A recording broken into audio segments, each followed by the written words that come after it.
Lena. And I mean, they will have some interaction after here with the acting minister and the deputy minister of public affairs. But for broadcast purpose, we can go ahead. Thank you. It is my distinguished pleasure to welcome you in the Charles Beyond Press Hall. I like to always say the refurbished Charles Beyond Press Hall because the guests who have been here before and came back, when they enter, they feel so different and they see the different. And so I like to, not to waste your time, to invite the Deputy Minister for Press and Public Affairs, Honorable Sando, who will speak to you on national issues. Minister Sando.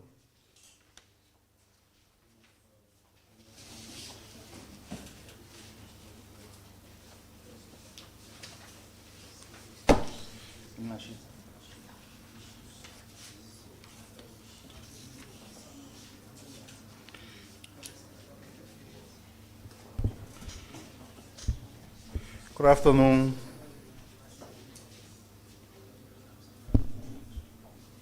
To all of you, let me say good afternoon to our distinguished acting minister, Mr. Johnny S. Takpa. Minister Nat Beji would like to welcome you back. We are happy to have you back into the MICAT family. Let me say good afternoon to our distinguished platform guests from the National Commission on Higher Education. The team is headed by Dr. Edward LAMA WONKERYOR. He is the Director General of the National Commission on Higher Education. The last time he was here, he outlined numerous issues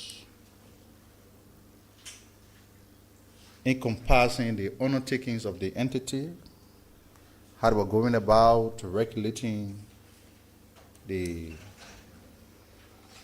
academic sector in the country, among other issues. Today he's here to provide you, the public, with additional updates on the current state of affairs of the National Commission on Higher Education. So that we are happy to have you and your interact. When Dr. WONKERYOR mounts the podium, he will make proper introduction of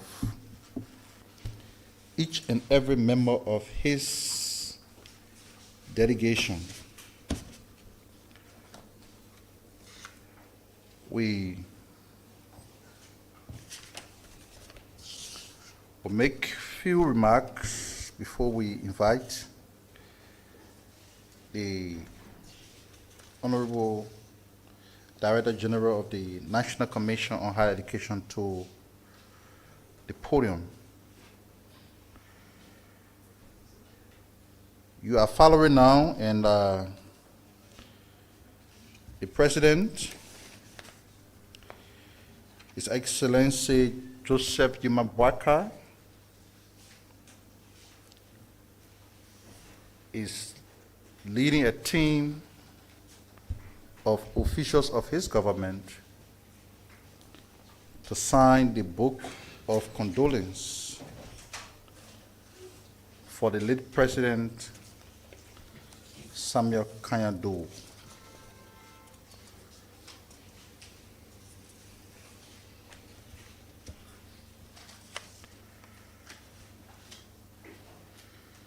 So protocols for the event, as announced by the government, is as follows.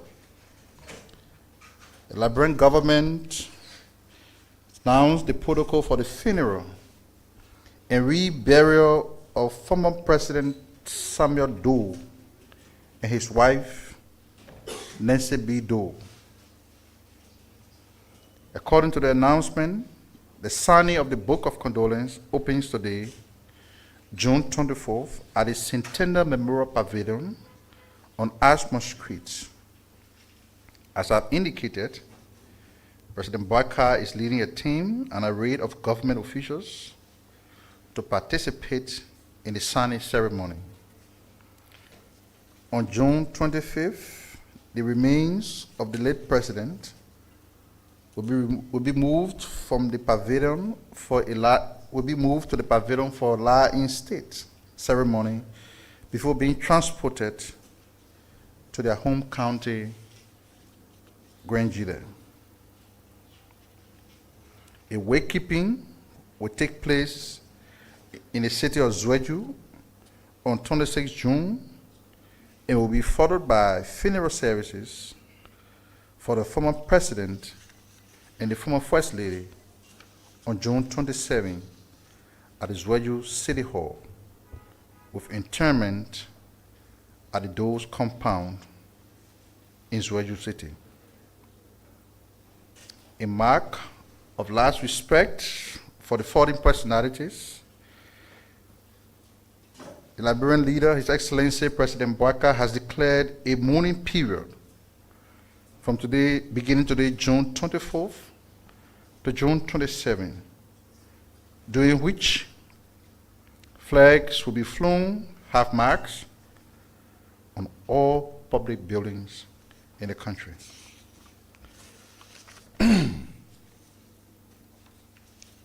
So let me just run over the specific date for the event. The government of Liberia National Reburial Committee, in honor of late President William R. Tubbo Jr. and late President Samuel K. Doe, has, in collaboration with the former president's families and relevant institutions, finalized the following major events. 24th June 2025, signing of Book of Condolence for the late President Samuel K. Doe at the Centennial Memorial Pavilion. Of course, it's currently ongoing. On June 25th, 2025, lie-in state of late President at Pavilion at 10 a.m.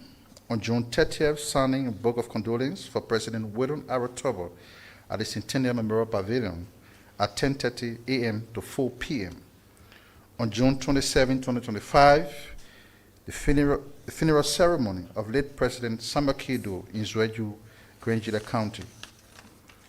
On July 1st, 2025, funeral service for late President William R. Tubbo at the Centennial Memorial Pavilion at 10 a.m. On July 5th, 2025, National Healing and Reconciliation Program at the Ministerial Complex. It is expected to start at 10 a.m.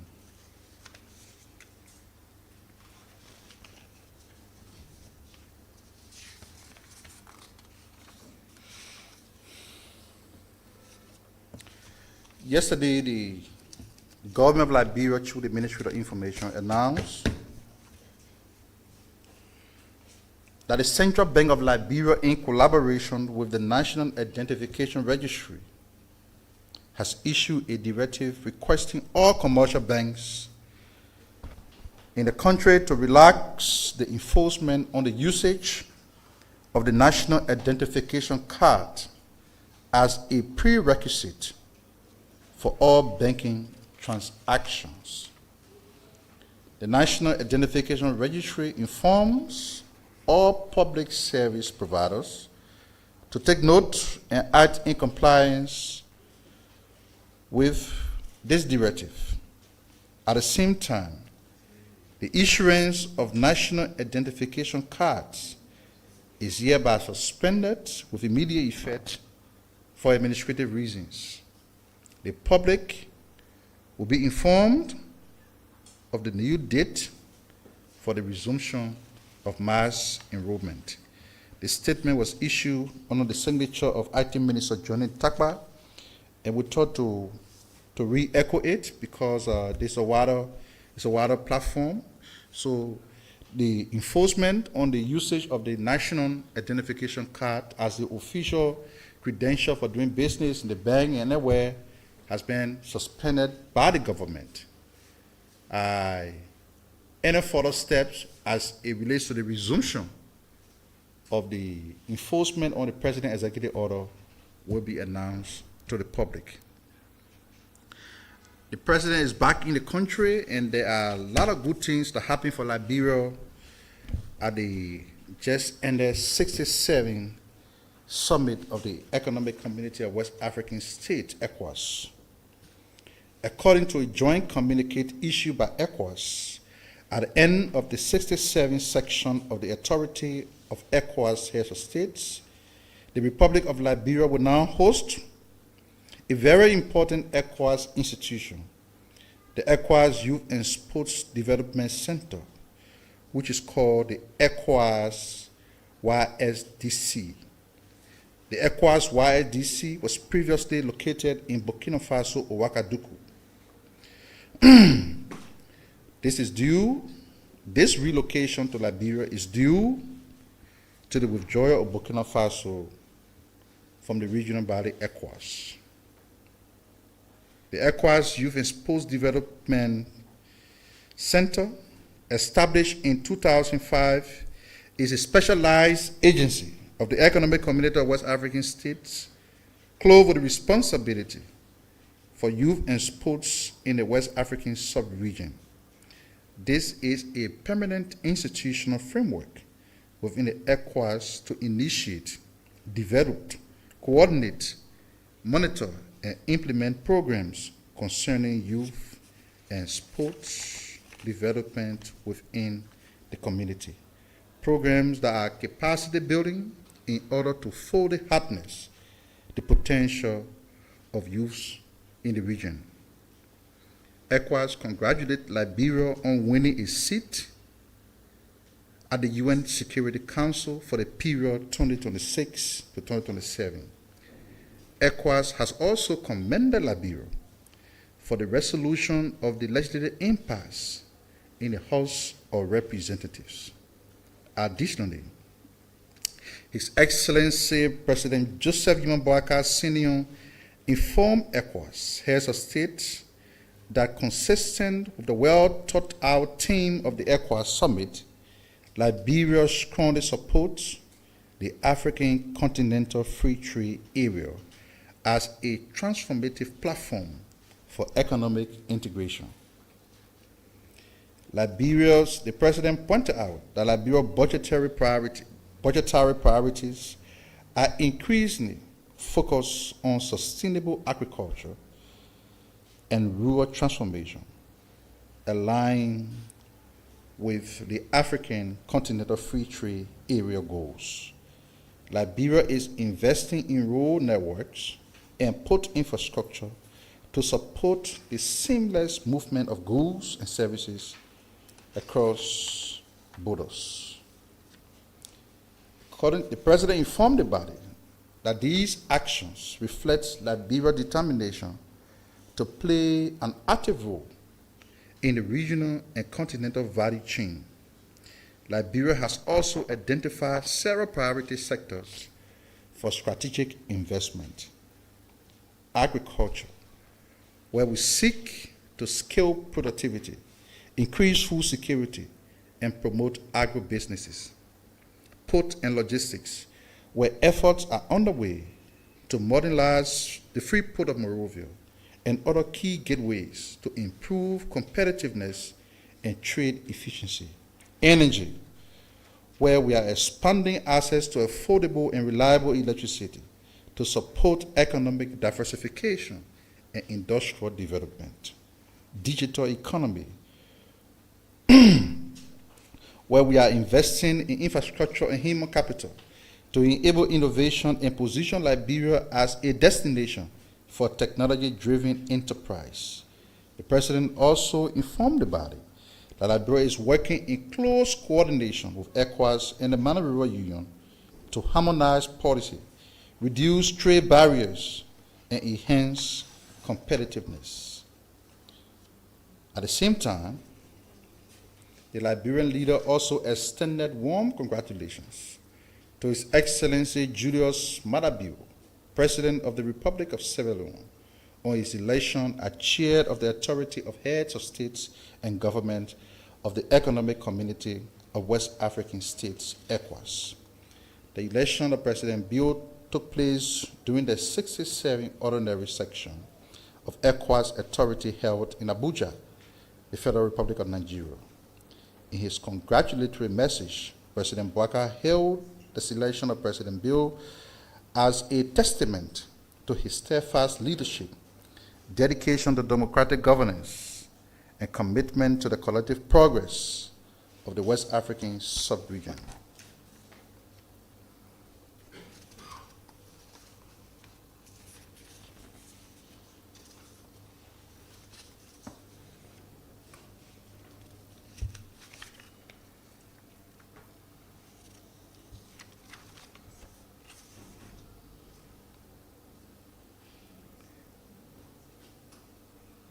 The government of Liberia, through the Ministry of Public Works, and the Swedish government have officially launched the construction of 195 kilometers of village access roads in Bong County, Lofa County, and Nema County.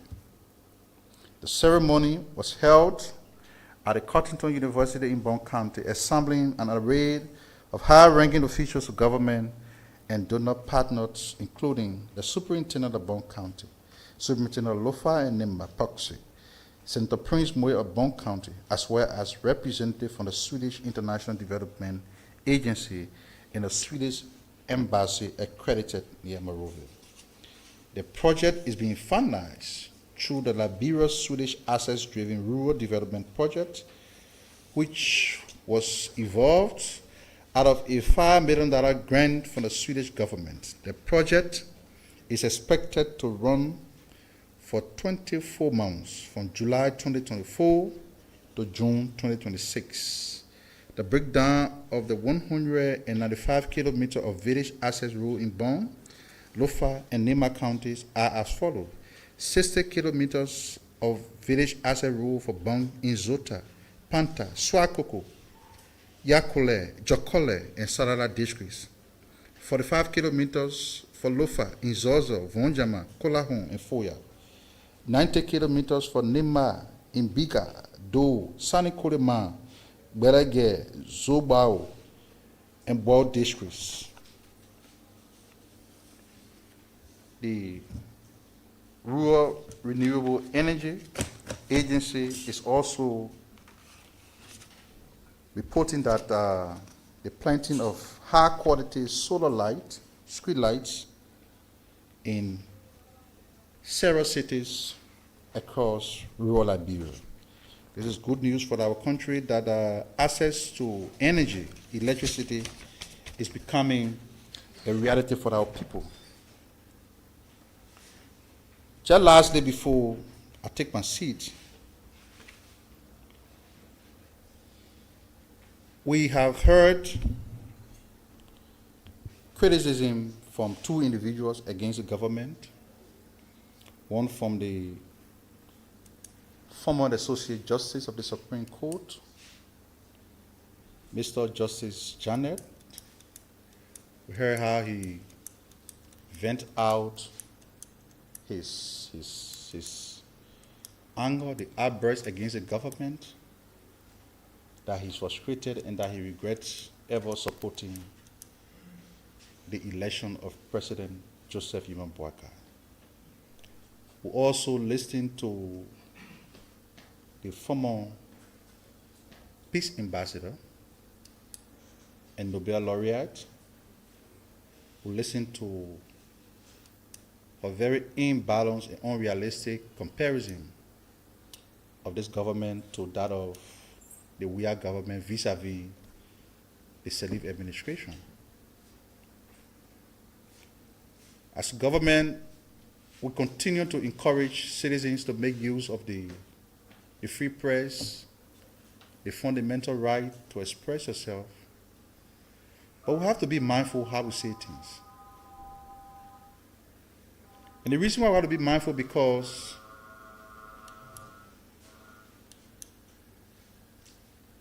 the sole intention of the government is to move the country forward and not to be drawing the attention of officials of government or government's entities into fruitless argument. We have to say this because we think the reputation of the government, the credential of the government is being questioned. And I thought to say to the former Associate Justice that he's wrong. He's wrong. I do not believe that voting for President Boubacar was ever a mistake. And there are thousands, if there are millions of Liberians who agree with me, that the reality on the ground showed that voting for President Boubacar was never a mistake. Apparently, the former Associate Justice had his own ulterior motive that had not been realized, and so he frustrated.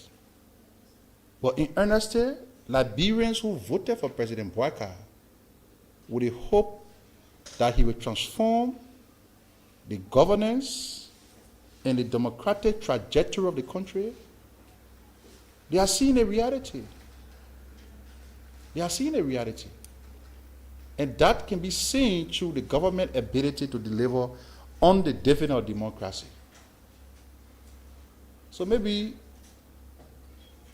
the former Associate Justice is disappointed on a personal note, which is his right. He reserves his right to be disappointed. But Liberia as a country is not regretting. Because let us not forget where we were a few months or a year or two ago. What is he disappointed about? That the people who illegally removed him from the Supreme Court bench are being prosecuted, and that he represented them, and that he's not seeing any way that he can win the case in court? Is that his disappointment?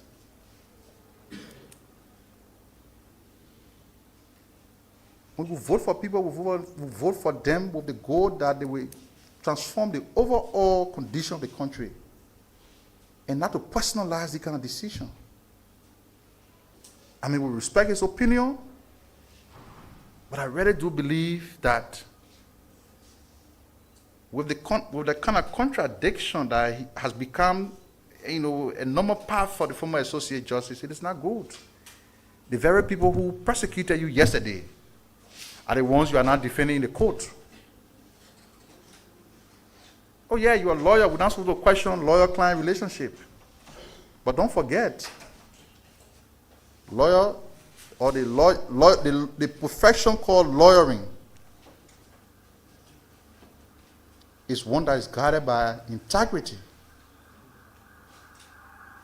If those who prosecuted yesterday become your friend today, that's fine. But how does it affect the overall good of the country, for which you say you are disappointed for bringing this man to power? We don't want to sound disparaging. We respect his opinion. But he has to understand that the country has to move past this narrow interest, this narrow thought about personal interest. President Boubacar is here to serve the general interest of the people. And I'm sure people who are listening to me agree with me that so far so good, the records are positive. The outcome from the undertaking of the government, very positive so far. It's going to get better. It's going to get better by the day. So, bossman, there's no need to be disappointed, because the generation of politicians who have long harbored this thought that the country will not move past their narrow interests, they will be disappointed. Because there's a new sheriff in town. No more business as usual. Don't forget. No more business as usual. So the former peace ambassador, Madam Liman Bowie. The first thing I want to say is that, and I've said this repeatedly, there can be no dichotomy between this government and the past government. So that comparison is unrealistic. It's unrealistic. And what is even frustrating about this kind of unrealistic comparison is the fact that these people who are now outspoken critics, they had the opportunity. One of the problems that we face in this country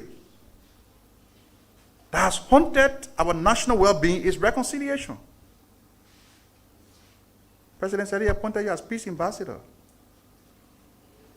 What do you do as peace ambassador for the country? What roadmap for reconciliation did you lay? You didn't do anything.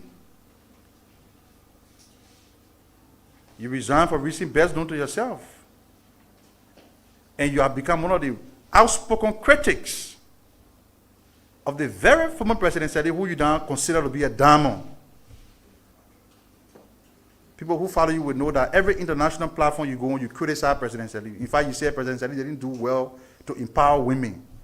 You are an outspoken critic of the Sadi administration. But when you come back to Liberia, you say, oh, the failure of the Bwaka and we are administration make the Sadi administration appear like a diamond.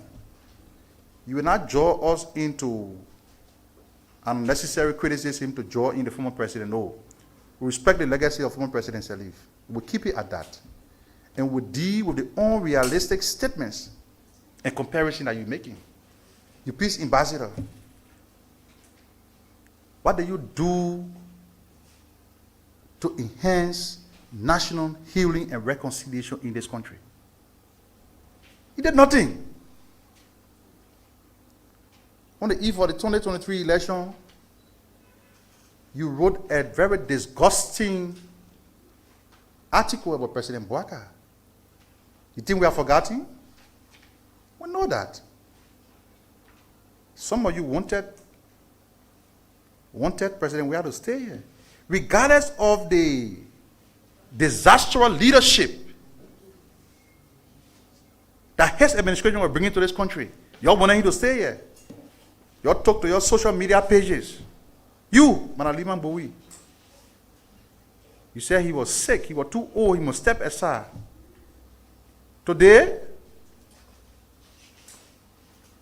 time and circumstances are proving you wrong. He worked for over 18 hours in the day. He's not sleeping. He's burning the midnight oil to make sure that things are done for the country. Yes, you're not certified. Not certified. They give you a platform to interview you, you say. So you have to go beyond just throwing out blanket criticism and be specific. The people who you consider yesterday as no position, in position, in this position, they are not here any longer. You have a government that has prioritized national reconciliation. You have a government that is now exercising zero tolerance stand in fighting corruption. You know these things. But yet, you want to be political about everything.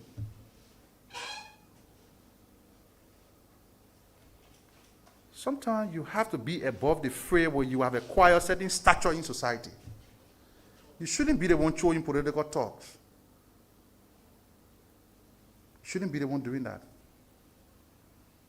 When Liman Bowie speak, it should be something substantial, of substantive benefit to the country. You can't compare a regime that has taken this country from the dungeon of international isolation to the hollow spot of positivity. Yesterday we were being sanctioned. Yesterday we were being isolated. Today Liberia sits on the Security Council of the of the UN General Assembly.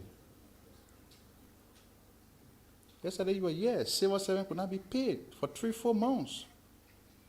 Today, the government has created an enabling environment to attract new investment while improving on domestic resource mobilization.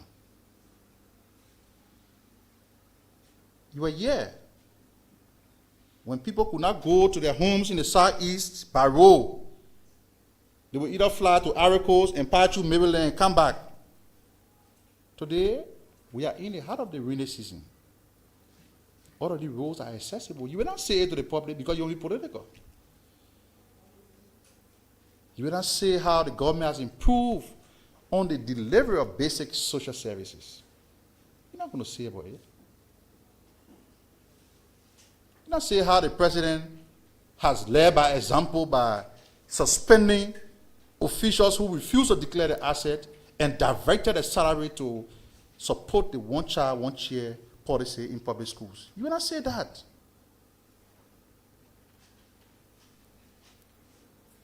You are all doomsday prophet for the country. The government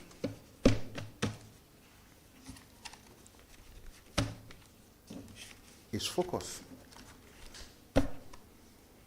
on accomplishing every pillar of the arrest agenda for inclusive development. The country has to move beyond these petty and unrealistic criticism. Like I said, all of us in the country, once we are given the opportunity to serve the country, we must see it as a golden opportunity because our country is challenged. Our country is challenged. This is why even the job the president gave us here at the Ministry of Information, we are committed to doing that job. If we're not committed, we're not come here every Tuesday and Thursday to see us here to provide real-time information to the public. We're not here forever. But the way we serve here today will speak for us tomorrow. And some of you who want to criticize, you want to be a critic, come out. Because when we're dealing with the people who are political, we can deal with them. But when you say you save our society, you women advocate and this and that, then you'll be political. You can't be goat and sheep at the same time. You're a Liberian citizen. Nothing stops you from exercising your political right. The government will protect your free speech. The government will protect you. As a matter of fact, you see the president taking steps every day. And by the way, we'd like to commend the president for suspending the acting chairperson of the LTA. Every time people talk about corruption, they say, oh, the chairperson of the LTA. Not many persons know that what the suspended acting chairperson is committed or doing was committed at the time he was not working with the LTA. Has a private company, and according to the audit report, this private company dealt with the LTA, and there's lack of accountability, questionable transaction. Because the president does not want his government's reputation on fighting corruption to be tainted. He said, go clear your name. Go and clear your name. In time past, other people will put a neck on the line, right? He said, I put my neck on the line. But the president will not put his neck on the line for any corrupt official. Any official who is alleged to have, gotten involved with corruption, the president will not put his neck on the line for you. The only way we can defeat corruption is by building a positive perception. Because the thing about corruption is that the perception is key. People should not believe that government is just about coming in and enriching yourself. And this is why we expect opinion leaders in society to even commend the government. Say, the government is not sitting supinely, doing things to, nurture the culture of impunity. You see people now who are accused of committing acts of corruption. They go into court, they go into LCC. The LCC is basic. Just the other day, she was here. When I say she, I mean the executive chairperson of the LCC. She was here informing you that they have concluded investigation on 4 cases. And they are now going to the court for indictment. LCC in Tampa was a sleeping giant. Because we know what happened to the anti-graft institution under the past government. The government has given them the free hand. Go ahead and do your work.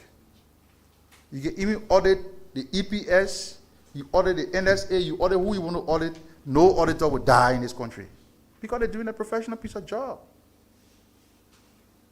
So sometimes it's good to talk tough, but your talk should be realistic.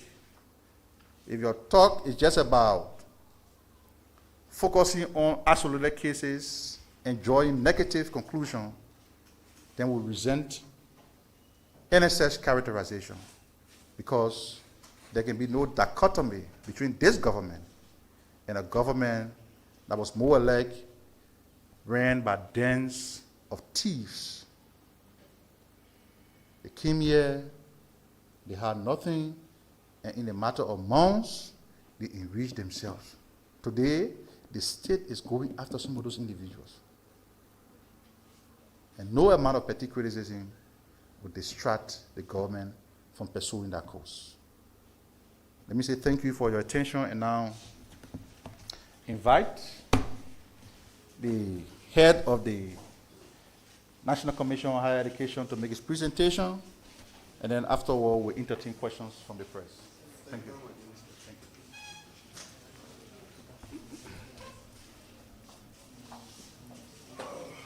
you. Allow me to elevate you. Oh, yeah, thank you. Appreciate that. I'm very tall. Appreciate that. Ah, this is great. This is great. Thank you.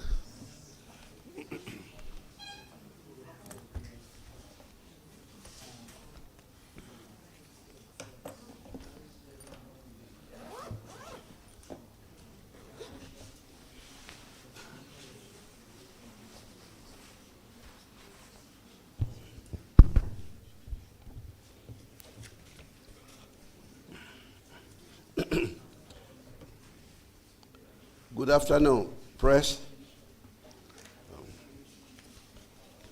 It's an honor to be here. Honorable Acting Minister of Information, Cultural Affairs and Tourism, Honorable Deputy and Assistant Ministers and Directors of the Ministry of Information, Cultural Affairs and Tourism, my own National Commission on Higher Education family here, including the Deputy Executive Director for Operations, Professor Dr. Nathaniel Besiji, the Director for Communications, Mr. Emmanuel Gwai, the Director for Compliance, Mr. Taylor, the Special Executive Assistant, so the Executive Director, and also the Inspector General, Mr. Takula, Moses Takula is here, with me, who accompanied me here. And of course, my own Dr. Chris Lam, the very young man who sits here. He is the Deputy Executive Director, for Research, Planning, and Development, one of the most important areas, of our commission. And then, of course, my own colleagues, the media, members of the Fourth Estate, or the communications media, as you may call that semantically. Yeah. Greetings to you all.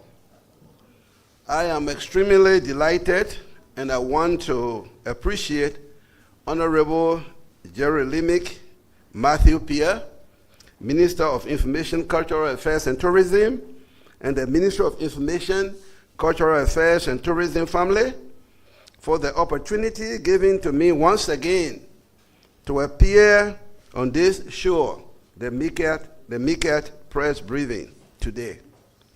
I consider this yet another privilege accorded me as Executive Director for the National Commission on Higher Education to bring to light the status of higher education in Liberia.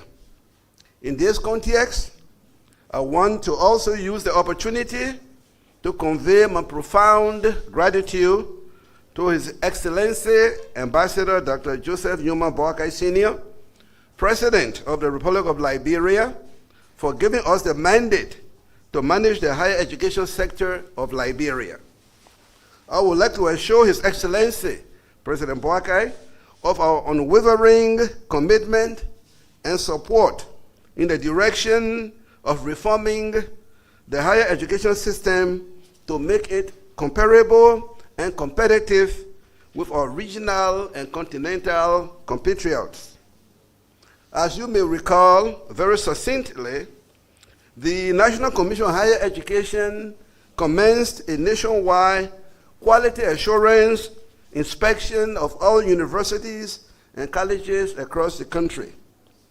The inspection covered the following areas: institutional governance and management; 2, academic programs and curriculum; 3, faculty and staff qualifications; 4, facilities and infrastructure; 5, student services and support; 6, research and community engagement; and 7, financial management and sustainability. The inspection team comprised of National Commission on Higher Education senior management team and other consultants who were hired for the exercise. The findings have been presented to the Board of Commissioners, who has endorsed the report. Following the exercise, the NCHE found that most of the higher education institutions operating in our country operate under challenged conditions, with several requirements lacking. The exercise uncovered several institutional challenges, including, but not limited to, staff qualification, absence of requisite facilities such as libraries, laboratories, faculty lounges, latrines, among others. The exercise also found some faculty and administrators with dubious qualifications and credentials. There were also cases of non-compliance with regulatory requirements, such as payment of stipulated annual education survey fees and willful addition of programs without authorization from the National Commission on Higher Education, which is a violation of the NCHE policy. Weeding out bogus and substandard institutions from the higher education system and ensuring compliance to standards by accredited institutions in Liberia, the National Commission on Higher Education Quality Assurance Assessment of Higher Education Institutions findings point to the need for vigorous action to transform the higher education sector in line with the arrest agenda of our government. In view of this, the exercise placed the institutions in 4 distinct categories, including A, accredited or chartered institutions with challenges; B, accredited or licensed institutions with challenges; C, institutions to be suspended; and D, institutions to be shut down completely. Today, we are here to present the findings of the exercise. Report of the NCHE's Quality Assurance Assessment of Higher Education Institutions in Liberia. The executive summary. The National Commission on Higher Education is the statutory entity of the Liberian government charged with the regulation and supervision of tertiary education activities in the country. The NCHE was established in 1989 by an act of national legislature to supervise, monitor, and accredit higher education institutions and programs in line with its established standards. The National Commission on Higher Education currently recognizes 79 chartered, accredited, and licensed colleges and universities spread across 12 counties in Liberia. Chartered are institutions enacted by the legislature. Accredited institution that signifies that an institution has attained a threshold level of academic quality. Accreditation is a status sought voluntarily by an institution from the NCHE.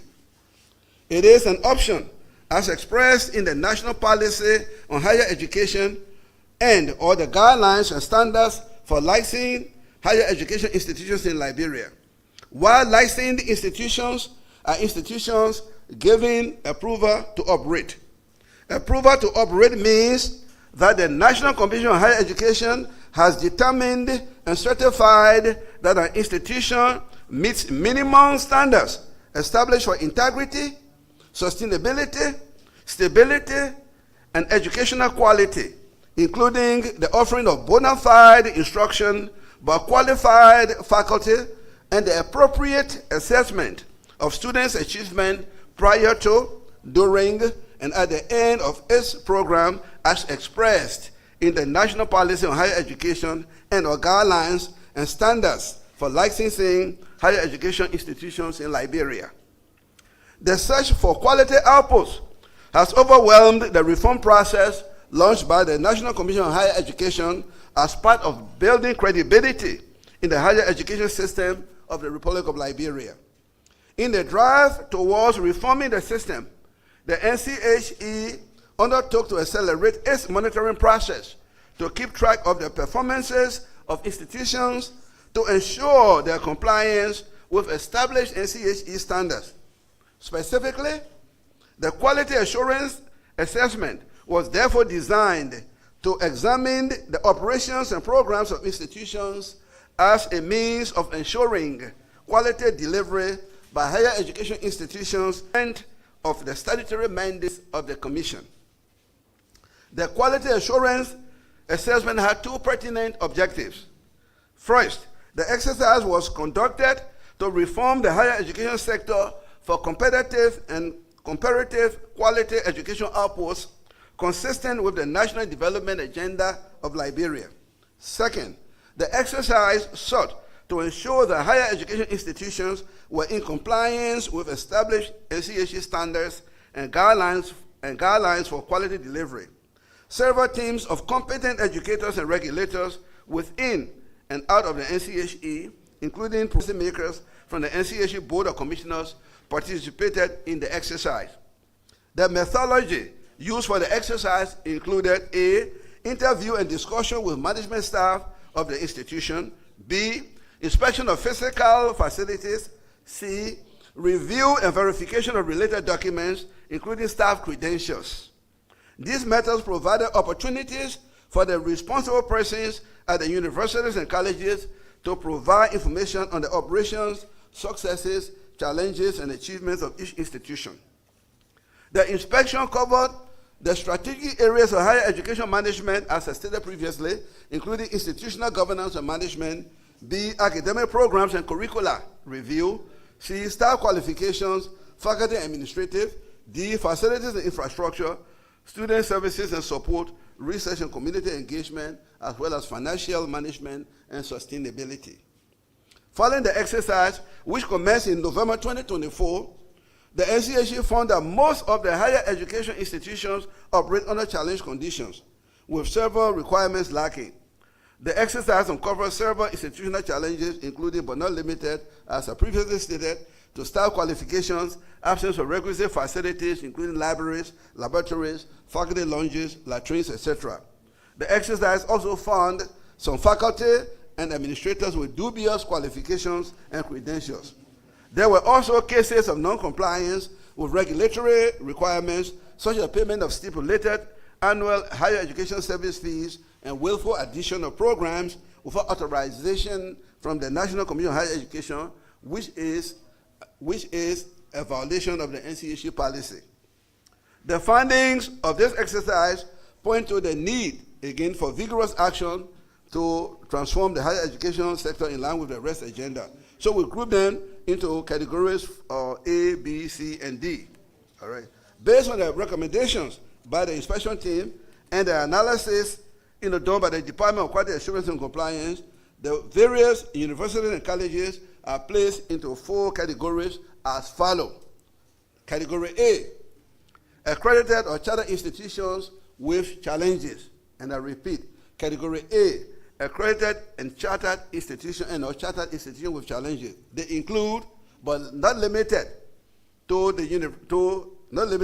one, University of Liberia, which is located in Monrovia at the Capitol Hill Camp, Monrovia, Connington University, William V. S. Tubman University, African Methodist Episcopal Zion University in Pearl River, African Methodist Episcopal University on Ken Jemison Road, African Bible College University, Stella Maris Polytechnic University, Liberia Baptist Theological Seminary, Nimba University, Lofa University, Grand Bassa University, Grand Judah University College, Margibi University, Bon County Technical College, Lutheran University of Liberia, Liberia Maritime Training Institute, Lacosis College of Education, Liberia International Christian College, Sumo Moi Technical College, Notre Dame University College, Bome Community College, Kava Mission Christian University, Baptist College of Missionary Physicians, which is in Banga, Bon County, Adventist University of West Africa, which is in Sheffield, Margibi County, Apex University of Liberia, 72nd Community, Prince Monroe County, Liberia Assemblies of God University, Brewerville, Monroe County, Stars University, FE Cinco, Monrovia, Trinity University. Their undergraduate programs, was accepted by us, and they do have problems, but we accepted their undergraduate programs. It's on the 1st Street, it's in Habel, Margibi County. Salvation Army Polytechnic, 1st Street. PYJ Polytechnic University College in Ganta, Niba County. J.W. Harris in Banjo, Virginia, Monroe County. The category, institutions, tertiary institutions are accredited or chartered institutions. They are given the mandate by the commission to operate, and then of course we give the time frame to fulfill or solve some of the problems, some of the challenges that they have. All right, these charter and accredited institutions that I just enumerated, they are going to continuously operate. There are about 32 of them. They will continue to operate within the confines of our republic, but we'll be giving them time frame for them to complete or fulfill some of the challenges or solve some of the challenges that they have.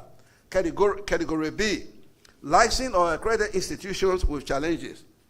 They are about 25. They include Bushra College of Science and Technology in New Crewtown, Bear Spring University College, Tinkers Village, Blue Crest University College on Tubman Boulevard here in Monrovia, Liberia Juja University College in Johnsonville, Central Liberia College in Banga, Bon County, Rafiki College of Classical Education in Boys Town, Margibi, NetLab College of Science and Technology, William R. Tolbert Jr., Baptist University in Brewerville, Monroe County, Evangelical Seminary of West Africa, SY in Congo Town, Monrovia, Harvest Intercontinental American University in Harvest Cathedral, Congo Town, and Jubo, Old Road, Monroe County, Forestry Training Institute in Tubman Barrack, Bomi County, Change Agent Network College, New Breed Community, Feasible Town, Lofa County, Emily College of TVET and Professional Studies, Jawaji Community, Brewerville, Monroe County,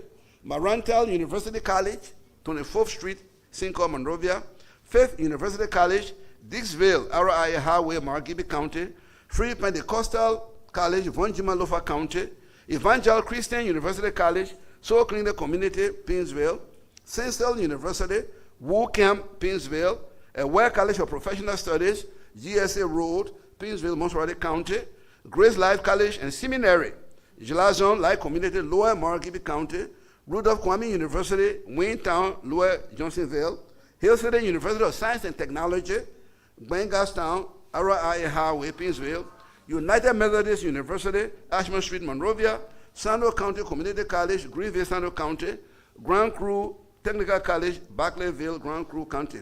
25 institutions of higher learning. They are licensed and accredited. They have, challenges, some challenges at the institutions, and we indicated, the various challenges.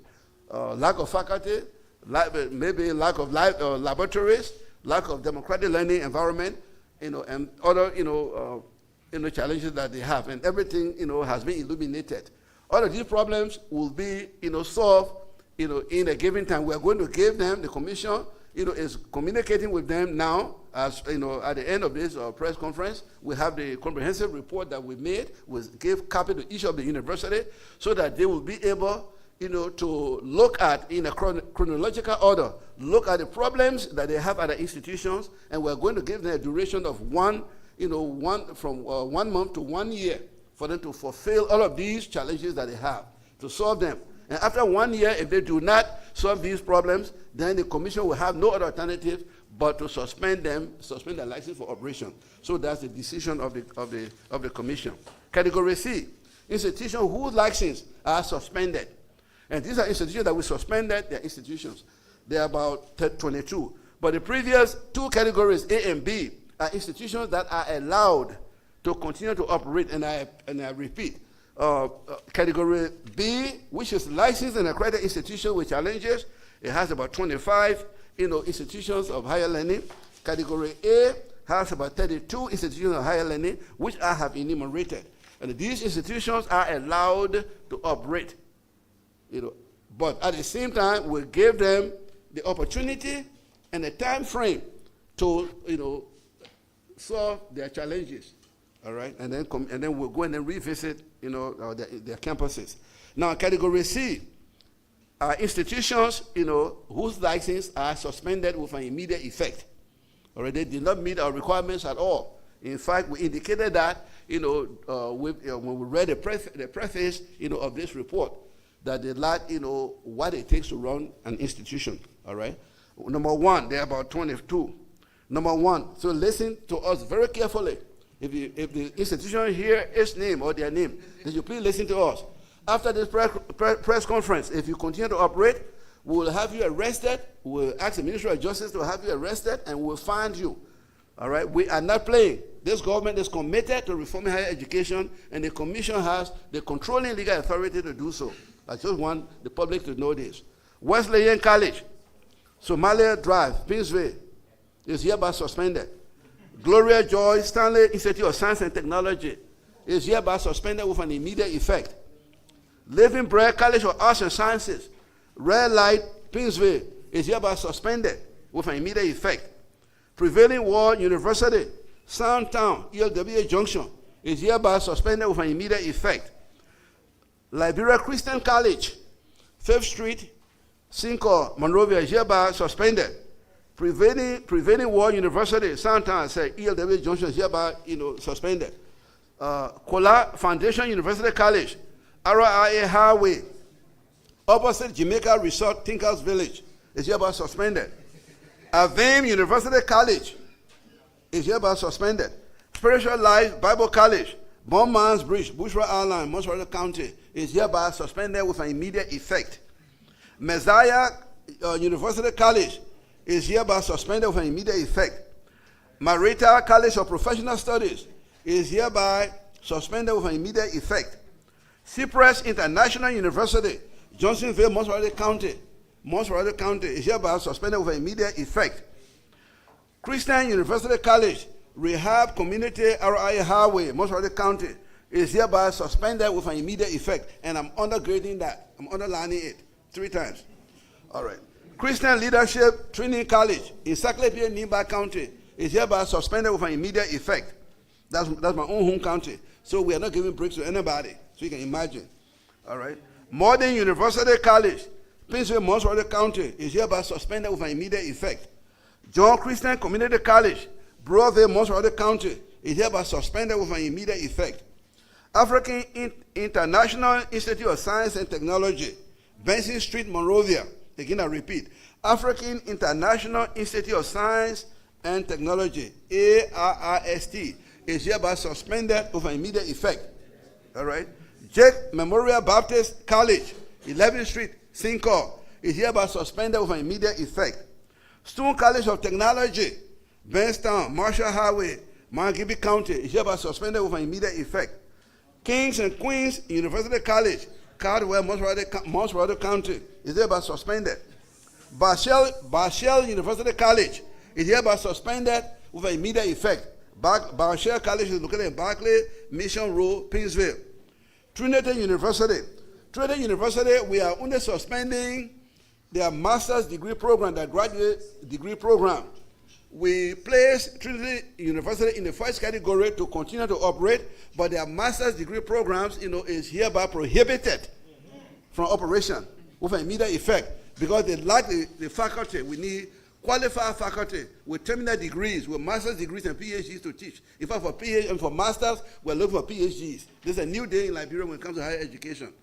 And my Inspector General's office will be inspecting all of these institutions to determine if they are not operating. And if they're operating, we'll have them arrested and prosecuted. All right. Now, we are coming to category D, the illegal institutions that we are closing with an immediate effect. We have about 31 illegal institutions so far. We still have more to go. I just want to make it clear, to the public, through our news media here, that the process, that the inspection is still ongoing, that the audit is still ongoing. We have completed, for example, we have completed all the undergraduate programs at the University of Liberia, and we will be submitting, the report, to the president of the University of Liberia, Dr. Mapayan, hopefully this afternoon or tomorrow, so that she will be able to read it and take actions. All right? The graduate schools of the University of Liberia and the Liberia School of Law, we have not yet done their assessment. We need to do Douglas College of Medicine and the law school, but we don't have the expertise for the medical college, so we have to seek, professionals. We'll compensate professionals, medical doctors and lawyers to help us do the assessment. We have the framework, the framing of it, but we don't have the professionals. In fact, my agency needs more qualified people. We need more qualified, need about 5 or 6 PhDs in different disciplinary areas in order to carry out His Excellency's mandate to reform higher education. My staff, right now the staff that we have, are overwhelmed with work, and we need to train more people. They are doing their utmost, but we need more people. Now, so let me name the illegal institutions in the country that we have uncovered, thus far, while we are still doing additional work to uncover more of them. Most of these institutions are located in Mosrado County.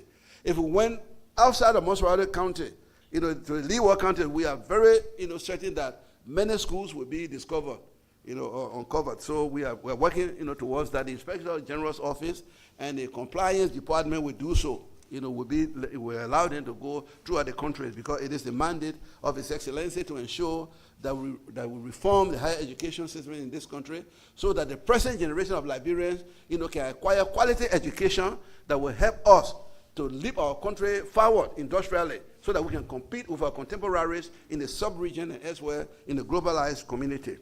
Now, listen very keenly, media experts. Number 1, Mertu Institute of Health and Laboratory Sciences, 72nd Junction, Pittsville, Mosrado County, nurse assistant and above. So we are shutting them down. This particular institution is not worth, to provide education for our people. All right. Christ Liberal School System, Pipeline Road Supermarket, Pittsville, Mosrado County. They offer certificate and associate degree programs that, are not recognized, excuse me, that are not recognized by the commission. They don't have what it takes to run a tertiary institution. Liberia Institute of Medical Arts, Jacobstown, Pittsville, Mosrado County. They also have nursing assistant programs. And His Excellency is concerned about all of these fake institutions that are offering medical, degrees. So we're making sure that we shut them down. It is the mandate of the government of His Excellency that will make sure that we play much premium on examining, very crucially, all of these fake institutions that are proffering degrees in the health sciences. So this is what we are doing right now. Faith College of Professional Studies, they also offer associate's degrees and above. It is located in Jacobstown, Pittsville. Great Commission Christian University, Pipeline Road, they're offering bachelor's degree that we don't even recognize. Moreover, Open Bible College, Old Road, bachelor's degree. Liberia Standard Teacher Training College, St. Paul Bridge Community, 10th Street, Cinco, C certificate and above. We are shutting it down immediately. Labor Day Theological Seminary, 15th and 16th Streets, they're offering bachelor's degree. So it is not an institution that is recognized by us. Sabina School of Travel and Tourism, Gully and Front Streets. Okay. The Royal Institute for Secretarial Science, Ashmore and Nipo Street. African Scholars Resource Institute University, LAMA Ya Chicken Soup Factory. They offer a bachelor's degree. Leoma V School of, or Leoma 5 or V School of Health Assistant, USTC Community Morris Farm. They're offering nursing programs, and we don't recognize them. So these are all killer institutions. So we're shutting down immediately. Okay. Professional Journalism School of Liberia, Morning Star Compound, GSA Road Junction, Pinsville, Liberia. Now these are the so-called pseudo-journalistic schools that we're trying to get rid of. Yeah. They are practicing yellow journalism that lacks objectivity. All right? So we don't want that. And they're offering diploma and certificates, so they're not part of our profession. So we're shutting them down. Blessed Hope School of Biblical Studies, Harvard Baptist Church Compound, Matadi Estate. They offer a bachelor's degree. Divine Airline School and Management Studies, Dupont Road Junction, opposite Standing Bar. They're offering a certificate program. Excellent School of Health Sciences. Listen to this. Excellence School of Health Sciences. Bethesda AG Church, Compound 72nd Compound, Community Pinsville. They're offering degrees in nursing. You know, these are people that are really, destroying our health, industry in this country. Ken Institute of Professional Studies, 72nd Community, SKD Boulevard, Pinsville, certificate and diploma. Universal Associated Christian College, 72nd Community, associate degrees and above. Restoration College International. Yeah. Okay, thank you. Universal Associated Christian College, 72nd Street. They're also offering associate degrees and above. Okay. And then Gonet Academy, Gonet, Gonet Academy, SE Copper Road. They're offering certificate and diploma courses. Restoration College International, New Crew Town. They offer an associate degree and above, Restoration College. So if you have any family attending Restoration College in New Crew Town, tell them they shouldn't go. It's not a school. Yeah, please, you tell them. The commission is very determined. Elizabeth Medical Institute of Health Sciences, Mount Barclay, Chinese Farm, Nimba, United, Monserrado County, Liberia. They offer associate degrees in nursing and other health sciences. So they are not good school. Do not attend that institution. Elizabeth Medical Institute of Health Sciences. If you did that, you are doing it at your own risk. And we will have anyone who attends that school, your degree or diploma will not be recognized by the National Commission of Higher Education. And the nursing board will never recognize you because it is not an institution. This is the killer institution here. All right? Yeah, we don't want them. Yeah, yeah. Millennium Institute of Health Sciences. Yeah.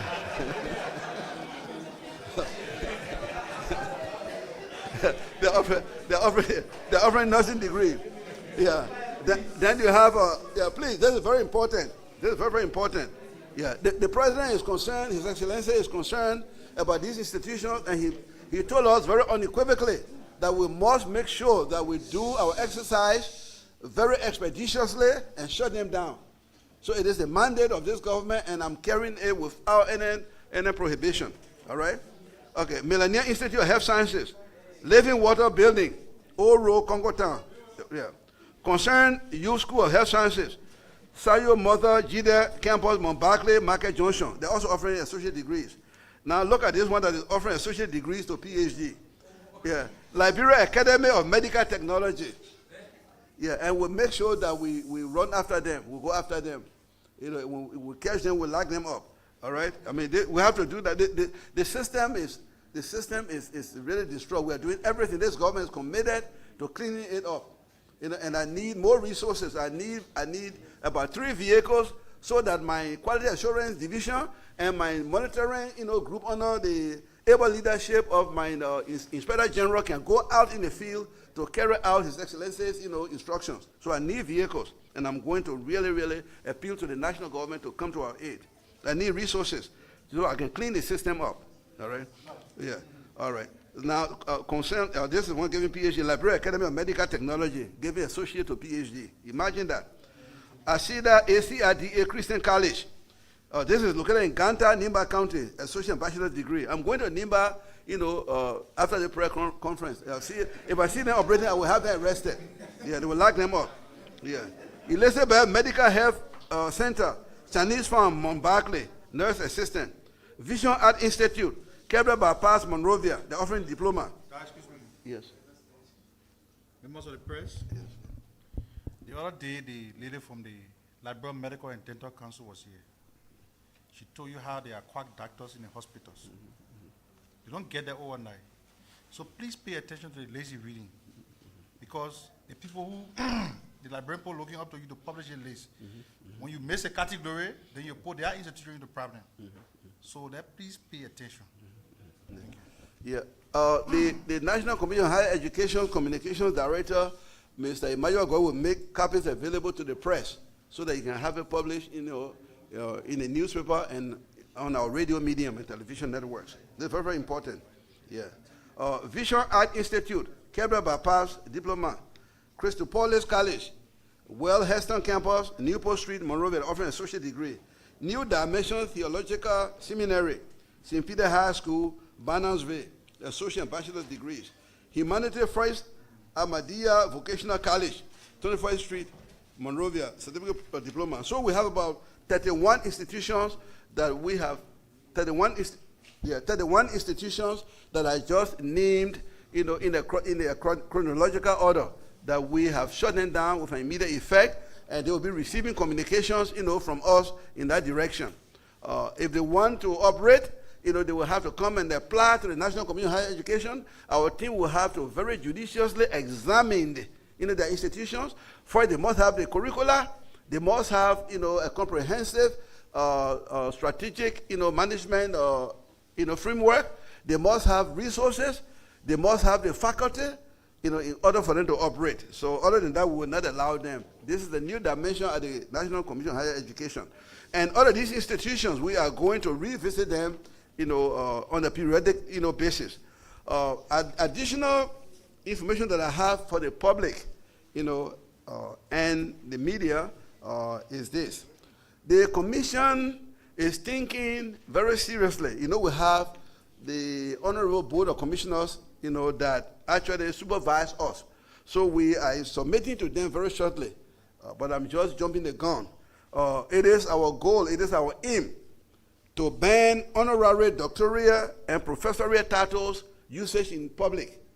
It has permeated our society, and even in the Republic of Ghana right now, the National Commission, Tertiary Commission on Education has already banned the usage of honorary, doctoral degrees, and professor titleships, in the public when they do not earn it.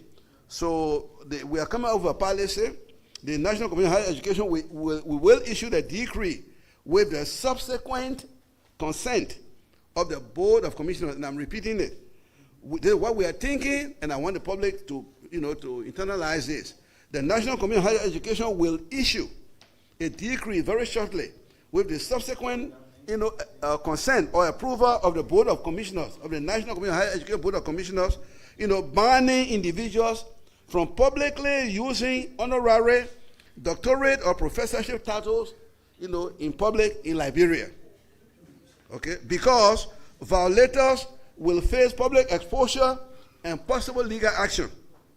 This directive that we are crafting now, that we are presently crafting at the Commission, is necessary because the Commission is deeply concerned about the proliferation of institutions offering honorary degrees in exchange for money with no academic requirements.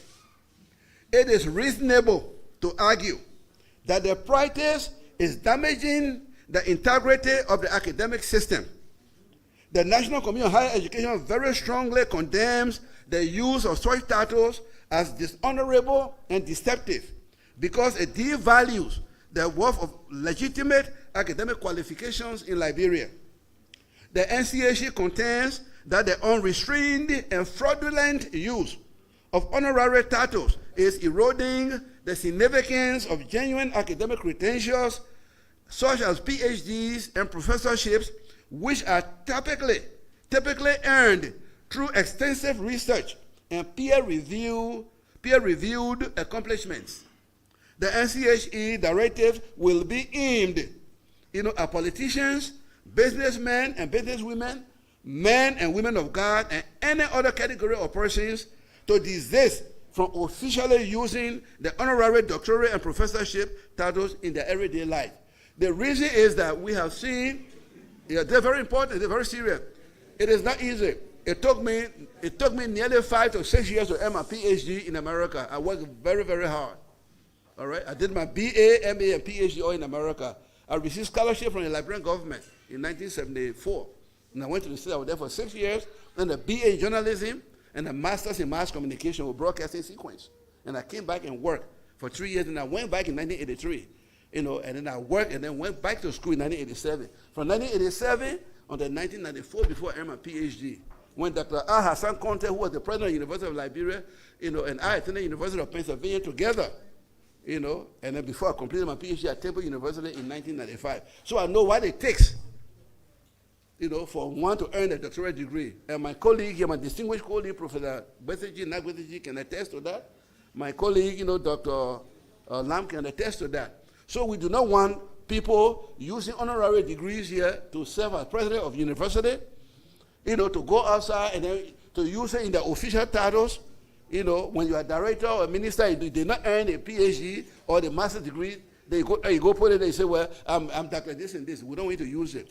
If, for example, the University of Liberia confers an honorary doctorate on you, or Canadian University confers an honorary doctorate on you, it is fine. You can use that honorary doctorate, within the confines of the university. For example, if you were to be invited by the University of Liberia or Canadian University, and they give you that honorary doctorate degree, you use it right there. If you went there for program. But you should not come outside when you write me a letter and say, dear Dr. Wonkерyor, I'm Dr. So-so. Yeah, we don't want that. By doing that, we are eroding, we are dismantling the significance of doctorate degree holders. Those are us who earn it in a hard way and work very hard to earn it. All right? We did research, we wrote peer review articles and everything like that. So it is the aim of the commission to do so, but we'll do so with the approval of the Board of Commissioners, that has an oversight authority over us. But this is the policy that is evolving now, and we'll be submitting it to our board during our next board meeting. All right? And to conclude, I want to thank the press for taking abiding interest in the National Commission on Higher Education's activities and conveying it to our listening, and viewing, audiences. And I really appreciate this, and I'm open for questions. Thank you. Dad, just have your seat, Simon. Okay. Yeah. That takes some water.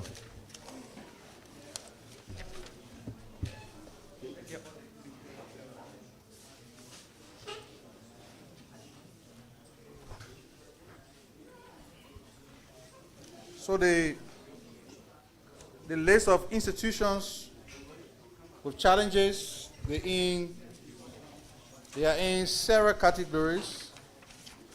Category A, B, C, and D. Family will supply you with a soft copy. Family will supply you with a soft copy so you can, to furnish your various news outlet. Thank you to the Honorable Distinguished Dr. Wonkерyor. Wonkерyor. And the proposed regulation that is in the making is good. The regulation is good because I know very well that there came a time in the country that people were compelled to address people by their honorary titles. So for the with doctorate degree, you don't call him doctor, they say you don't respect him, so there. So if you are a journalist and you attended a professional journalism school of Liberia, it's in the Morning Star compound, GSA Road Junction, your school is considered closed. Don't go to school tomorrow. If you're running a modern media hub,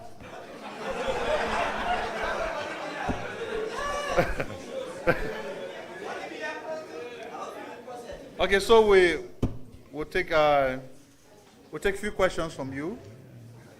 That you will take note of the questions coming in. Yeah, this is pure academics, so please come in the queue. Please introduce yourself. Thank you very much. Thank you very much. Please have your quiet. Please have your quiet. Something. Thank you very much, Director. My name is Luis Massacre. Yes, I'll get it. My name is Luis Massacre, and I report for Liberia Public Radio. Thank you, Doc. I want to know, there's an issue, especially with Category A. My issue with the University of Liberia. Now, where is the NCHE position on issue, especially with the issue of non-armchairs? You know, the shortage of armchairs on the University of Liberia. Can you actually take some action, or are you taking action on these things as well? And lastly, I want to know the issue of continuous protestation on this university campus or campuses. What is the position of the NCHCM? One question, please. Good afternoon. Is it doctor, or one doctor? Okay. So I'm Magdalene Sai from ELBC. Thanks for the deliberation. So what are other measures are you putting in place to ensure that our higher learning institutions in Liberia are on par with others in the region? And the other one has to do with what happens to those who have graduated from these institutions that have been operating illegally? Thank you. Thank you. I want to say many thanks and appreciation to Dr. Wonge for his duration this afternoon. Dad, thank you so much. Your assessments, funding, have terrified the entire country this afternoon, because there are a lot of us who are in the academic so joined, and because of their funding, I know by now Liberia is shaking everywhere. But we say thank you, because some years back we have been told that the education system in Liberia is a mess, and we believe that this trade now, the mess will be cleaned up for your funding. Now the question is, in regard to those schools that have been shut down, and some of them especially can be A, not A, but C and D. These people have graduated people. They are taking funding from people. The act of taking money from somebody, fortunately, is act of corruption. What is your institutions going to do to get this money or funding that students in Liberia have paid to these institutions, and so that we can be able to get our funding? Thank you. My name is Desmond Nguyen, and I report for Democracy Watch. Thanks so kindly to the Executive Director. You spoke so amazingly. My question is, you was appointed, I stand to be corrected, 2021. And 2025 is basically 5 years on a review. And some of these institutions, like the institution of what we call illegality, I'm inclined to know some of these institutions have just been operating for the past 2-3 years. And now that you have come to realize these institutions are operating illegally, how does it become first and foremost possible for these institutions on your watch over the past 4-5 years have gotten, have gotten fully functional in the country and has been operating until now that you becoming to identify some of these irregularities? And my last question to the deputy spokesperson of the government. It is this whole issue, but in a very fresh form. It's the yellow machine deal. The previous yellow machines that were brought into the country, Liberians people witnessed the brain of that yellow machine, or those yellow machines with it was well decorated with the president picture, with the flag of Liberia. And of the last press conference, you said these machines are being kept at the barrack. For what reason, actually, we don't know. But can the government categorically confirm that those yellow machines were not done as it was required legally? Thank you. Can we just answer this question before? Yeah, okay. Yeah. Mr. Sando? Okay, before you be loaded with it. Yes. Okay. Yeah, I just... okay. Yeah, sorry. Yeah. Thank you very much. I'm going to answer, these questions briefly.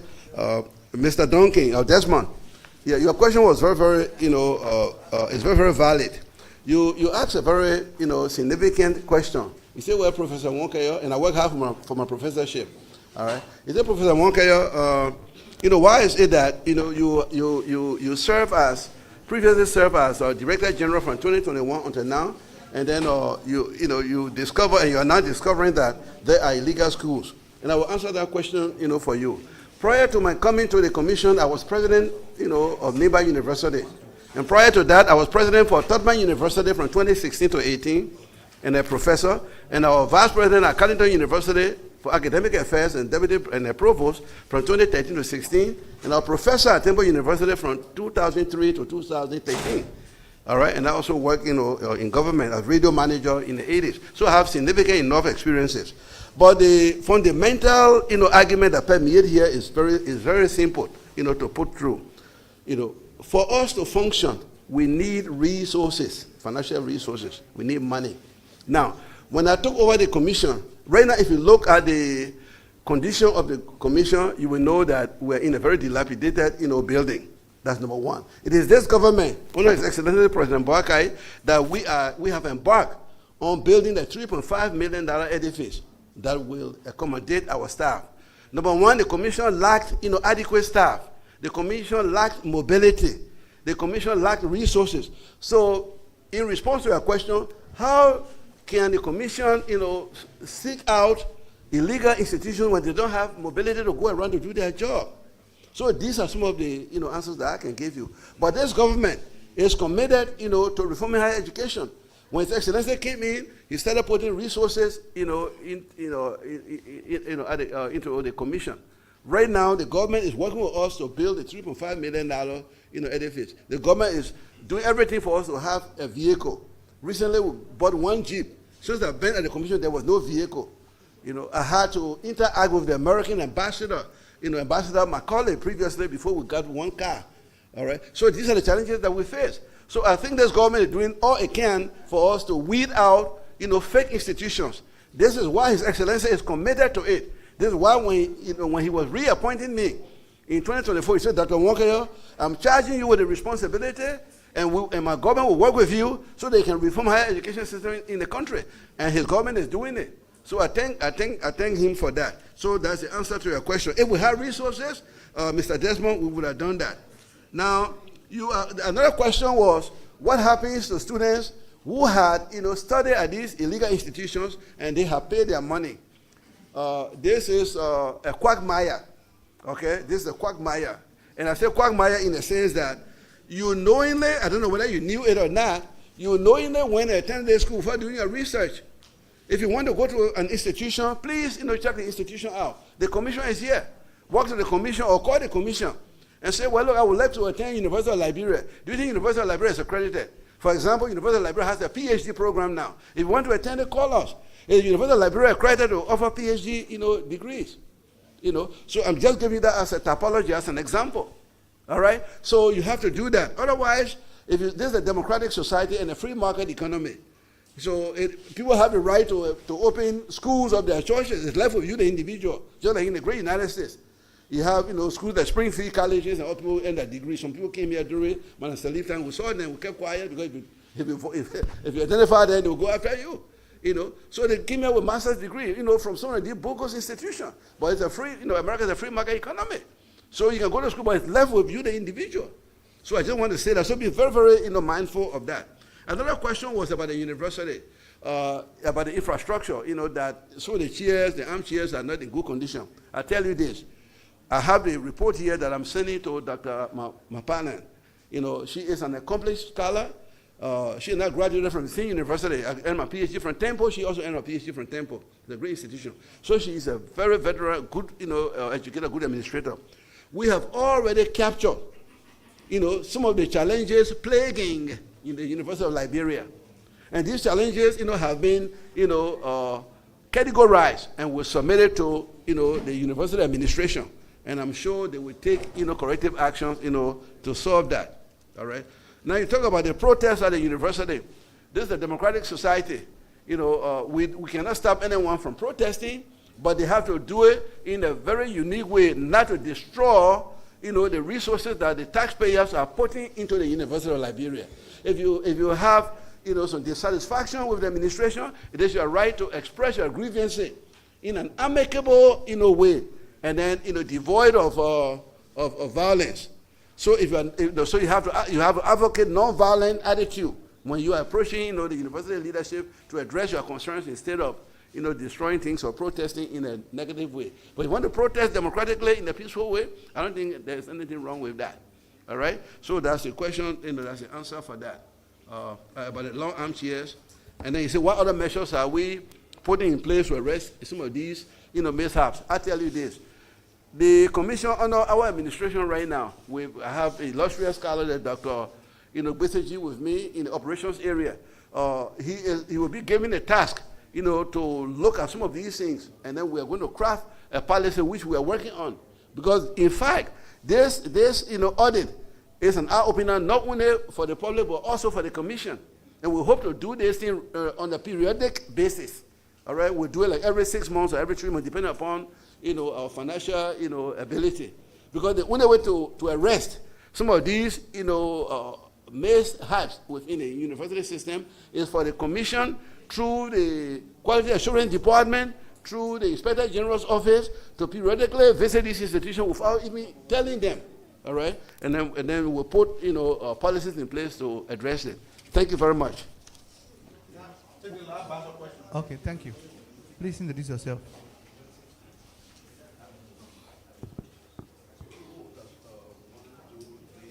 Ndaba foi. Okay, ne mata sanango EBC. We game ya piala ya la nkwamo. Onwi la la ke. Mi ala yo ya tan la. Le ba ke ba bi de ka mo le ba ke ba o ya tan. O awon yi do benze. Ye mu wa lo ye fule wa ka yo wa ka ba memu ke ba ke o ka. Oh, okay. Her question. Speak my dialect, so. Yeah. I'm performing a dual role here as an interpreter and also, I'm from nearby county of Mano, so she spoke Mano, so I'm very, very elated to hear from her. She wants to know, her question is, you have already shut these schools down. What will happen to these institutions that you have shut down if they knowingly, continue to operate? What will you do? Very, very easily. What we are going to do, this is why we have Ministry of Justice. So if they open their schools without our approval, but we are already shutting it down, we'll ask the Ministry of Justice to intervene, and we'll have the police department here. With the director of police, we'll go to the police or inspector general, and we say, well, look, these schools, have been shut down. We don't want them to operate, but they're operating illegally, and they will go and apprehend them. And then, of course, we'll take them to court, and they will be prosecuted and probably thrown into jail and fined. All right, that's what we do. All right. So, my name is Joseph Salif, and I report for ABC Radio. I want to lay my question on this basis. We will always have criminal in every society, and it is the work of the police to go after criminal. Now, you took over an entity since 2021, and you said the reason you was not effective in these institutions that have been operating illegally in our country because of funding. Don't you think you aided and abetted these illegal schools in our country? Because as a regulator, you are a regulator, right? And you sat at that institution from 2021. And we're in 2025, and you're saying you're naming all of these schools, but these schools are full of graduates. They are in our society. Don't you think you are the lead facilitator in aiding and abetting these illegal schools? Okay, thank you for the brief elaboration. I'm Gabriel Biowachino, and I report for the Answer Media Network. I want to know what are some criteria of school name before they get higher accreditation? What are some criteria? Do you look at infrastructure?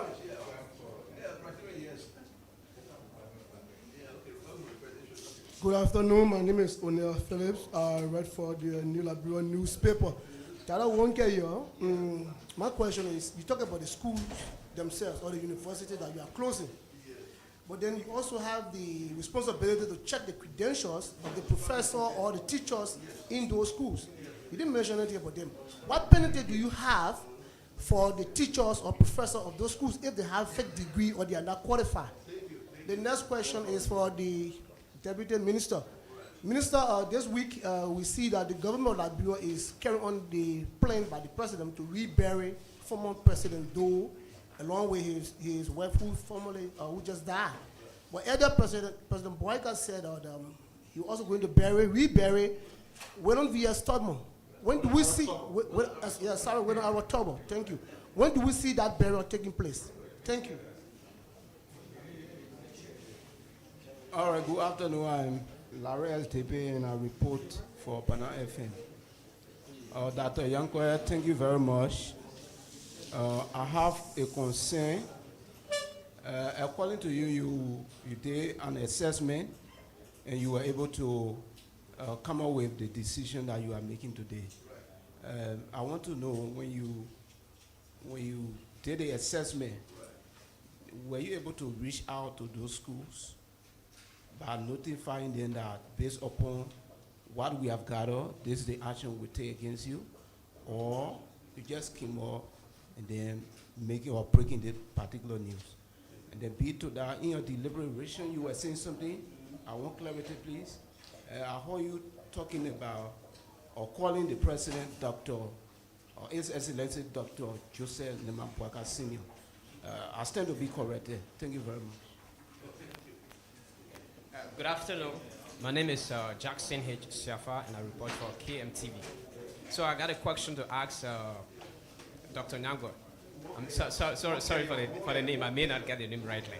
So my question is, those institutions that you shut down, most of them have produced students, people graduated from those schools and their documents are on the job market. Some have already got jobs using those documents.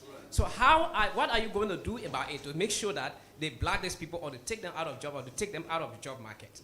So the next thing here is, I really want to know, you're talking about people, we are talking about professionals, you need professionals. Our audience, people that are out there, they may like to know in which specialization you needed people. So the next thing I want, my last question goes to the Deputy Minister. You were talking about the Cabinet General issue. You made mention of something like the country above personal interest. Yeah. Was there any political commitment made in exchange for Cabinet General's support prior to the ascendancy of His Excellency President Joseph Nemampuaka Sr.'s office? So I want to know. Thank you. My name is Darius Kanga, and I report for OKFN. My question goes to Minister Sando. I'm concerned about the national ID card, the suspension of the national ID card. A few days ago, the NRO and the LTA, including Orange, Liberia, Lone Star, they signed a memorandum of understanding regarding to this issue. And they said the memorandum of understanding of the SIM card holders to register SIM cards using the NRO, the arms will enhance security, combat fraud, and improve electricity and other things. So I'm concerned, and Liberians are listening to it are also concerned. And this is Liberia. Going to the bank, doing transaction, it will also be difficult for Liberian. And the recent time, Lone Star sent a message that beginning effectively in June, those who are not compliant to this regulation, they will not have access to their SIM card. And my question had to do with, do you think, based on that information that coming out, they suspend the registration or the issuing of the ID card? Do you think we not harm the citizen of course, the men that always going to the bank or doing mobile money? Thank you. Thank you. My name is Piu, and I report for the New Liberia Live. Dr. Wankoya, my concern has to do with in your deliberation, you said you were banning people from using doctoral degrees, out of the university. So my concern, honorary degree, doctoral degree. Yeah. So, my concern, I want to know whether this decision, whether it stems from Martin Colley, who recently said he was recommending. Yeah. It has not been a decision finalized. It's a policy in the works. Right. You only try to let the public that the Commission on Higher Education will make that recommendation to the board. It is a board now that will approve it before it's out to effectuate. Right. From this. Hey, ask a question. Yeah, I'm saying I wanted to know whether, because Martin Colley has been recommending that he will push for that, and you are, yeah. So I want to know whether the decision stem from the recommendation of Martin Cody. I want to understand.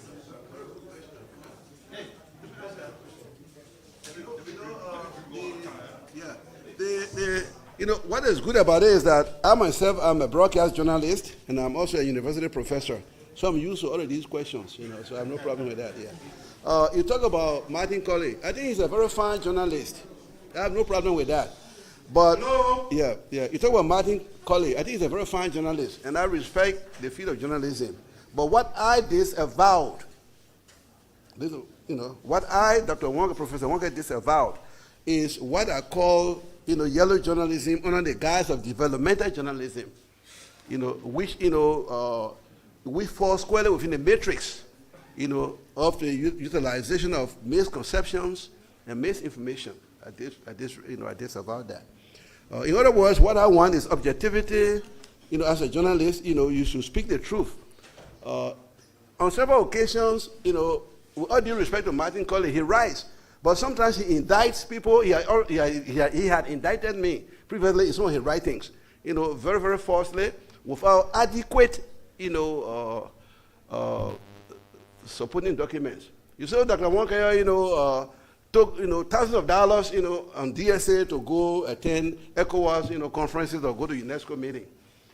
You are charging me without even, doing your homework. You did not even ask me. And what is the rule, in introduction to journalism class of reporting, news reporting 1. I'm not even going to go far. All right? So, so quite frankly, you have to, I'm just answering your question, so you have to be very objective. Yeah, so I want you all to be, very objective. But whatever decisions we make at the commission does not stem from Martin Colley's, reporting. We respect that. We take it as an informational pieces, all right? But that does not influence our decision making. We are very intelligent people. We are scholars. We have distinguished ourselves in the academy. So we are scholars. Take Dr. Betaji for example, he's an accomplished professor. Dr. Lam, take myself, sound PhD. All right? So we make our decision not because of the influence of Martin Colley. While I respect him, I do not take instructions from him. I take instructions from His Excellency, Mr. President, and I take instructions, from, Honorable Chairman of the Board of Commissioners for National Community Higher Education, Dr. Yaso Jala, who is an accomplished, scholar. So these are my bosses that I want to make clear. The other area that I want to look at is one of the students, one of the broadcast journalists, journalist asked me, he said, what are the requirements for accreditation? We have the Department of Compliance, quality assurance and compliance at the institution. If you want to open a school, for example, you will have to write a letter to the executive director or the director general. We used to be called director general under this government, went back to the act and, and we're using the word executive director. You write a letter expressing your intent, your interest, in establishing a school. Then we forward it to the Department of Quality Assurance. The Department of Quality Assurance will, illuminate the requirements. Number one, you must have developed the curricula, the curriculum for each school, the curricula for the program that you want to establish, maybe nursing, maybe engineering, whatever you want to do. Then secondly, you must have the faculty, people with the requisite, credentials. In order to teach, at our university in Liberia now, you must have a master's degree or above. In fact, one of the policies that I forgot to mention is that, and it's going to be, effectuated, but based upon the recommendation to the University of Liberia, for example, and other tertiary institutions, is that at the end, of this press conference, when our report, has been, resubmitted to the Board of Commissioners, in our country, someone with a bachelor's degree will be disallowed, will not be allowed, will be disallowed to teach at any one of our tertiary institutions. If you have a bachelor's degree, we don't want you to teach here. Exceptions will be made by the university. For example, if someone has a BSc in engineering, and that person has worked as a civil engineer or mechanical engineer for, say, 20 years or 15 years, well, they could bring that person in maybe as a visiting, lecturer or presenter, but not, to become a tenured, lecturer or a professor. In order for you to become a professor, to teach at any one of our post-secondary institutions in this country that offers a associate degree, bachelor's degree, master's degree, or above, you must have master's degree or a PhD. And to teach, master's degree in this country, you must have a PhD. Someone who has a master's degree, in order to teach a master's degree, you must have demonstrated what we call academic competence. And let me enumerate that. Academic competence means, number one, you must have written, articles in a peer-reviewed journal. For example, I have a degree in mass communication. I must have written an article that has been published in Communications Quarterly, or Journal of Public Policy, or Librarian Studies Journal. Or I must have written a book, or I must have written, book chapters. I must have presented, at national conferences, international conferences, and the proceedings have been published. That you are a book person. Let me reduce it to essential, that you are a book person, okay, before you teach. Otherwise, we will allow you to teach. So that's the kind of policy. We're going to reform this our country. We have the mandate before we leave the scene. We'll reform this higher education system. We'll place it on a trajectory that it will never go backward. That is the intention that we will do. Okay. I think that's what is funding. Okay. Now, another person said, well, Dr. Wonker, you said that you didn't take action because you were lackadaisical, attitude in making sure that no illegal schools, evolve in the country, and you have been there from 2021. Yeah, I've been director from 2021, September, when they took me from Nimba County, and they brought me here, made me Director General because of my competence. The reason was, like I told you previously, and I repeat again, you do not expect me to function if you don't give me the tools. How do you expect the Director General to go identify illegal schools? Do I walk on my feet to go identify illegal schools? I would never do that. All right? Government must give me the resources, and this government is empowering my agency to do that. That's what we are doing. Thank you.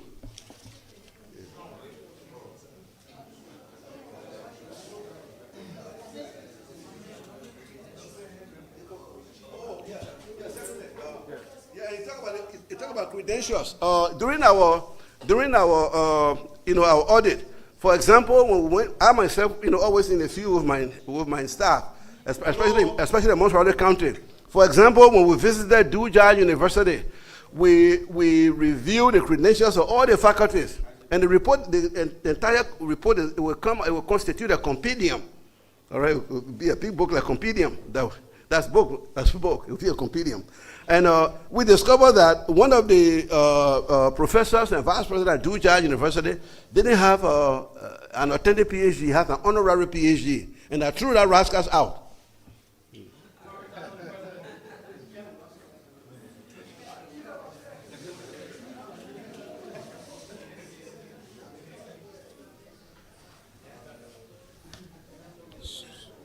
So to the journalist who asked Dr. Wonkeryor that he been there for X number of years, he didn't do the work he's doing now, you should understand that the answer he gave you is a very smart answer.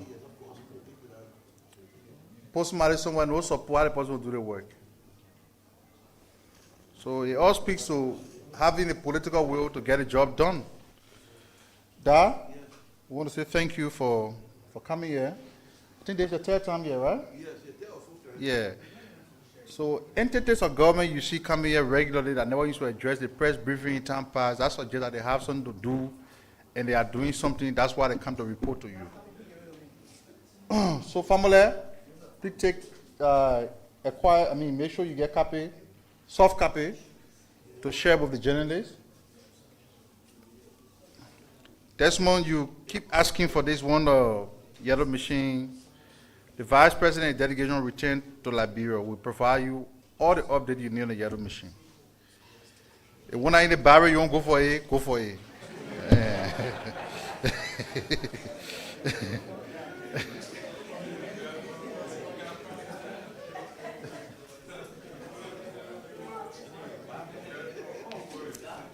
So only I'm not too sure you follow me when I read the announcement on the reburial, because I indicated the itinerary as announced by the government of Liberia. Let me just find it quickly. Okay, so here is it.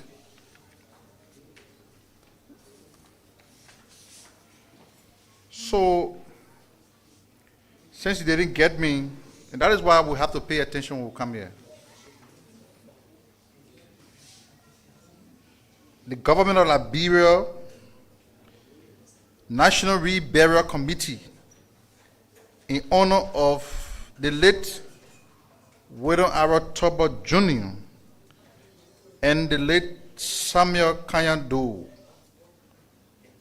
former presidents of Liberia, has, in collaboration with the former president's family and relevant institutions, finalized the following major events. June 24th, 2025, signing of the Book of Condolence for the late former President Samuel Kanyando. It is being held as we speak at the Centennial Memorial Pavilion. It started at 10 o'clock, it ends at 4 o'clock. On June 25th, 2025, lying in state of the late former President Samuel K. Doe at the same venue, Centennial Memorial Pavilion, at 10 a.m. On June 30th, 2025, signing of the Book of Condolence for the late former President William Arrow Tobo Jr. at the Centennial Memorial Pavilion. It starts at 10:30, ends at 4 o'clock p.m. On June 27, 2025, funeral ceremony of the late former President Samuel K. Doe in Zweju City, Grangeda County. On July 1st, 2025, funeral service for late former President William Arrow Tobo Jr. at the Centennial Memorial Pavilion at 10 a.m. On July 5th, 2025, National Healing and Reconciliation Program. It will be held at the Ministerial Complex at 10 a.m. I hope that answers your question.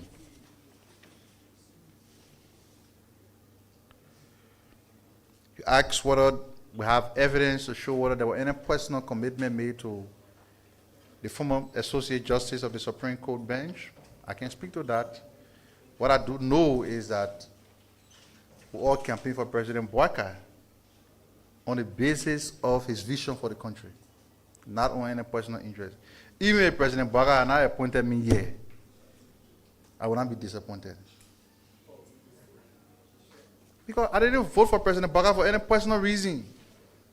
I voted for President Bouaka because I wanted my country. I wanted a total revival for my country. When you have a government that is working, making the country, creating a conducive environment for everything good to happen, you don't have to know the person personally. So I have no evidence of any personal commitment made to him. Lastly, on the suspension of the suspension as was announced, and you want to know whether the announcement yesterday is undoing the president's executive order. No press release, no announcement by any entity or government can undo the president's executive order. What the announcement yesterday seeks to accomplish is to provide the public and the NRR that window. The public will go about the normal business. The NRR say they will announce the new date for the resumption of national enrollment. So that release was written in a very clear tone. No ambiguity. The central bank mandated all the commercial banks to relax the enforcement on the usage of the national identification card. The NRR also called on other service providers. So I heard you talking about Lone Star Cell, MTN and Orange. They are all service providers. They fall within the category, right? So the fact that the government had announced that these enforcement be relaxed, they too are obligated to observe this instruction. When the NRR is ready to resume the national enrollment process, we will similarly announce to inform the public, because it is important. It is important that as a country we have a unique system of identification. If we don't do it, we'll not be helping ourselves. Criminals will continue to penetrate the system and defer people. Right now, as we speak, people go acquire SIM card, and they call you every minute. You in the group. The other day I received call. They say in the DN News chat room, you get a message for the meeting? And I said, yeah, I got a message for the meeting. Okay, we just send you the password. So they asking you for that password. Once you read it to them, your WhatsApp account is hacked. And there are many persons who don't know about it. They call, oh, are you in the DNU chat room, the online meeting? And you say, oh yes, I'm in the DNU chat room. I remember because they called me 2 times for DNUs. Yeah. I'm not saying DNU page, I mean, somebody is using your page to defer other people. That's because you create a group, you just add people there. You add people there, you don't know who you are in there. Now, when you're in that group, my contact is exposed to you. My contact is exposed to everybody. So somebody goes in that room, they just take random contact, and they start sending text. And good thing, there are other people who were born before technology. They don't know too much about it. So somebody say, oh, I send you the password order for the meeting, and you open it. They said, how many call? He said, I said, DJ, said, read it to me. Once you read it, they end the call. Your WhatsApp account belongs to them now. They start sending messages, random messages. If Johnny in that chat room say, Mr. DMA, I want to please send me 20,000. My brother is sick to the hospital.